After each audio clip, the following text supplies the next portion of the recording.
તળાવ પર આ ડિમોલિશનની કામગીરી થઈ રહી છે, પરંતુ બાંગ્લાદેશ સામે જે ઘૂસણખોરી કરી છે, ગેરકાયદે આવ્યા છે ભારતમાં, એની સામે કાર્યવાહી ન માત્ર અમદાવાદમાં પરંતુ સુરત, નવસારી તમામ મોટા શહેરોમાં થઈ રહી છે। સુરતમાં પણ 45 જેટલા એવા બાંગ્લાદેશીઓની અટકાયત કરવામાં આવી છે। અલગ અલગ વિસ્તારોમાં પોલીસ તપાસ કરી રહી છે, દસ્તાવેજો ચકાસી રહી છે।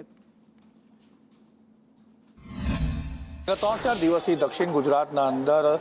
બાંગ્લાદેશીઓ વસાહત કરે છે કે નહીં તેની એક મુહિમ ચાલી રહી છે, જેના અંદર દક્ષિણ ગુજરાતના અંદાજિત 1000 જેટલાને ડિટેન કરવામાં આવ્યા હતા, જે પૈકીના 121 જેટલા છે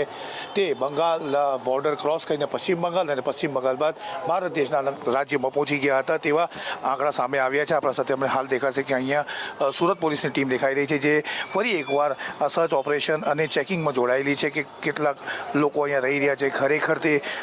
કોલકાતાના એટલે કે પશ્ચિમ બંગાળના રહેવાસી છે કે પછી પશ્ચિમ બંગાળની આડની અંદર આ તમામ લોકો બાંગ્લાદેશના બોર્ડર ક્રોસ કરીને તો અહીંયા નથી આવી ગયા, કારણ કે સુરતના અંદરથી પણ આપણે જોયું હતું કે 100થી વધુને ડિટેન કરવામાં આવ્યા હતા।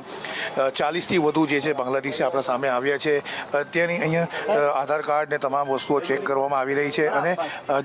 જે તેમનીથી જાણીશું કે એમનું આ બાબતે શું કહેવું છે। સાહેબ, તમને પૂછીશ, સર્વેમાં શું શું તપાસ કરવામાં આવી છે? અત્યારે અમે એક ઇન્ટ્રોગેશન ફોર્મ બનાવેલું છે અને જેમાં જે કોઈ શંકાસ્પદ બંગાળી કારીગર કે બીજા કોઈ નાગરિક હોય તો એના પ્રાથમિક ડેટા જેવા કે આધાર કાર્ડ, પાન કાર્ડ અને બીજા રહેણાંકના પુરાવા જોઈએ છીએ અને એના પછી એમના પાસપોર્ટ અથવા મોબાઈલ ડેટા ચેક કરીને એમાં કોઈ શંકાસ્પદ નંબરો કે બીજા કન્ટ્રીના નંબરો છે કેમ એના આધારે અમે અલગ ડેટા કરી અને શંકાસ્પદોની પૂછપરછ કરીએ છીએ।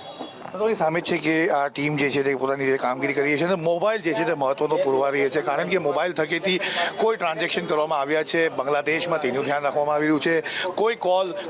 બાંગ્લાદેશમાં કરવામાં આવ્યું છે કે નહીં તેના ઉપર ધ્યાન આપવામાં આવી રહ્યું છે, સ્થાનિક વિસ્તારમાં બનેલા આધાર કાર્ડની સાથે બીજા પણ ડોક્યુમેન્ટ્સનું વેરિફિકેશન કરવામાં આવી રહ્યું છે। કેમેરા પર્સન અજીત પટેલ સાથે આઝમ સાલે, સંદેશ ન્યૂઝ, સુરત। અને પહેલગામ